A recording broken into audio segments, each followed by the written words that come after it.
And depending on when you're listening to this, you may be listening to this right now as this is coming out, and you may be listening to it years down the road. But just to give you an idea of what's currently happening, why I decided to read this book is with the release of the government UFO report and all the discussion going on. I discussed on my radio show looking at all the plausible explanations for if extraterrestrials are real, if UFOs are real, what's the most plausible and what's the most likely scenario of where they come from.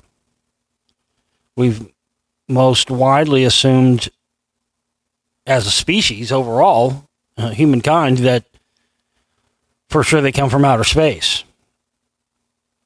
But what if they don't? What if they come from inside the Earth?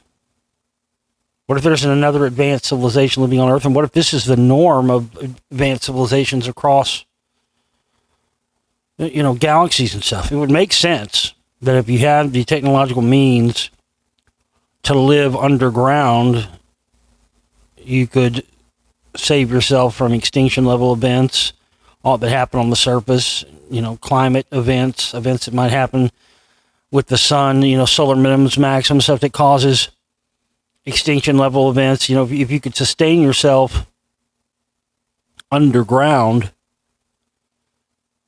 and probably a super advanced civilization could do that, you could ensure the survival of your species indefinitely.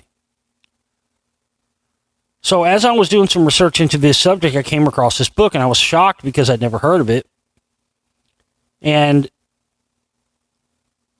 I think that of all the scenarios pertaining to UFOs and extraterrestrials and all that, I think this one gets the least talked about. And it's not a new idea. That's what's interesting. This idea has been around for a long time. So this book was published in 1974. And, almost 50 years ago. And it's interesting because really, if you look at it, I think this might possibly be the most likely scenario. So I thought I would do this book reading, and as per usual with the book readings, I do my own commentary and whatnot. I thought it'd be interesting to go through here and see if we learned anything maybe that we don't know that's got lost in the shuffle through the years on these topics. Obviously stuff that probably isn't true, disinfo stuff that we can wade through and I can discern and dissect, and who knows? So I thought this would be an interesting read. I've never read this book before. I only recently found out about this book.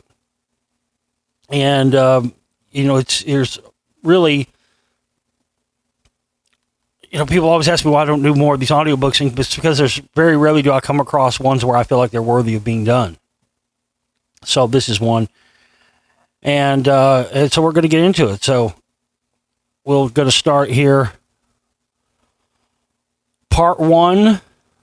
I believe, just before we get started here, I believe this is broken down into 3 parts with individual chapters in each part. So part 1, the case for Atlantis, it'll have a bunch of different chapters within that. So what I'll do is I'll indicate for you the end of each chapter, and then I'll indicate for you the end and beginning of each part, of which there are 3.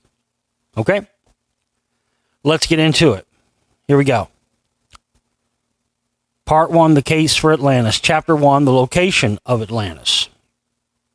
And before I even read a goddamn word, I've got to start discerning, dissecting, because you've heard me talk about this a billion times. I mean, anytime anybody says they think they found Atlantis, they need to say they think they found a piece of it, because this was a worldwide civilization. It wasn't something that was just only located in the Atlantic Ocean. But of course, that's where the name Atlantic Ocean comes from. That's where the name of Atlanta in Georgia comes from. Thousands of books have been written in many languages about the lost continent of Atlantis. Indeed, according to Colonel A.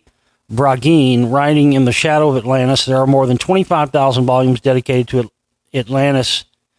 Atlantaology alone in one library in Paris. Incidentally, Braggeen's book was published in 1938, so there may be quite a few more by now. Plato has preserved for mankind a history of Atlantis in his dialogues, Timaeus and Critias. However, as these were regarded as examples of his more popular rather than serious works, his narrative about the sinking of Atlantis has been regarded as a fable by many critics. Nevertheless, there are so many similarities in both sides of the Atlantic Ocean in regard to sun worship, pyramid building, symbols and hieroglyphics on rocks, semantics, culture, arts, and traditions that when studying the whole question of Atlantis in depth, you're left with no choice but to accept that there was once such a tremendous civilization, which was obliterated in a great catastrophe or a series of catastrophes. That is, unless you are the most hardened skeptic with a built-in mechanism that won't allow you to believe in something until it actually is before your eyes. Ignatius Donnelly, in his comprehensive and scholarly work Atlantis, the Antediluvian World, commented upon that type of person in these words. The fact the story of Atlantis was for thousands of years regarded as a fable proves nothing. There is an unbelief which grows out of ignorance, as well as a skepticism which is born of intelligence.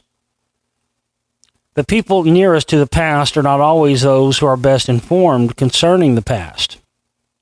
For 1,000 years, it was believed that the legends of the buried cities of Pompeii and Heracleum were myths. They were spoken of as the fabulous cities.